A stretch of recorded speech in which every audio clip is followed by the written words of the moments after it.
Attachment. भाई किसी की एरिया में जाएंगे तो वहाँ के अधिकारी से तो अटैचमेंट संबंध होना जरूरी है ना। ये सिद्धि विनायक के रूप में है।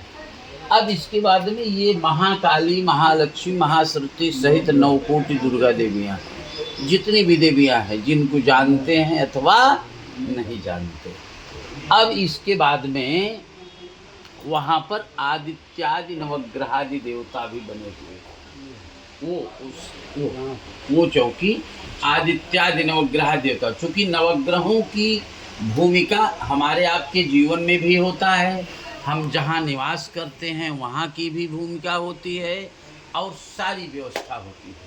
और आपके पूरे मकान का फर्नीचर करने से पहले, माने जब इसका मकान का डिवाइडेशन होता था कि कहाँ रूम होना चाहिए, कहाँ हॉल होना चाहिए, क्या होना चाहिए, कैसे होना चाहिए, जब एक बार आप इसका फ्रेमिंग कराने के लिए आर्किटेक्ट से बात किए होंगे तो एक बार आपको ड्राफ्ट दिया होगा बना करके कि ऐसे हम बनाएंगे। तो वो जो चौकी है, ये चौकी जो है, ये उसका पूरा ड्राफ्ट है। किस तरह से बनाएंगे वो सेटिंग बना देगा, समझ रहे नहीं? वो उसको वास्तु वेदी कहते हैं। इसीलिए इस पूजा का भी नाम है वास्तु शांति।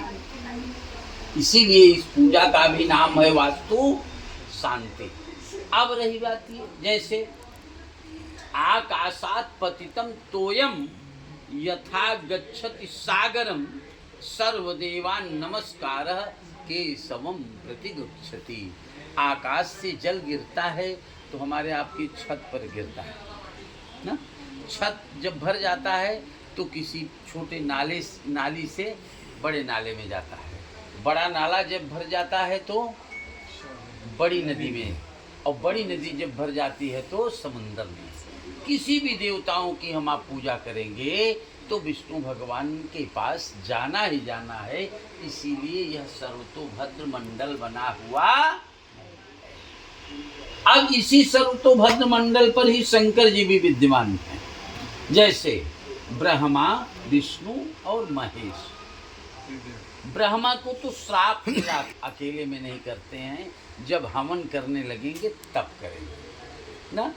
और विष्णु की पूजा, विष्णु तो अलबेला आदमी है, हाँ, तो इसलिए विष्णु भगवान की पूजा हर समय की जाती है। और शिव की भी पूजा अपने उद्देश्य की पूर्ति के लिए किया जाता है।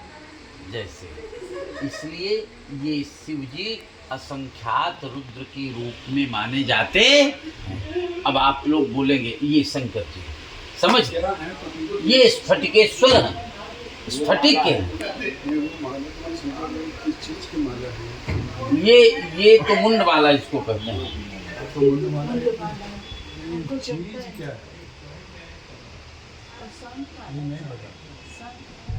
वो चीज किससे बना हुआ है वो माला? अच्छा अच्छा, ये वाला पूछा था। हाँ। ये एक प्रकार का पत्थल है। इसको मुंड माला कहते हैं। फिर कभी इस विषय पे हम विस्तार से बात कर लेंगे।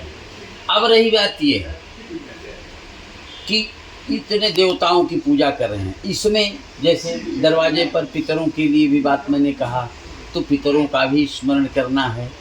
और चूँकि गृह प्रवेश आपका पूरा जब प्रोफाइल रेडी हो जाएगा तब गृह प्रवेश होगा, तभी कन्या पूजन भी होता।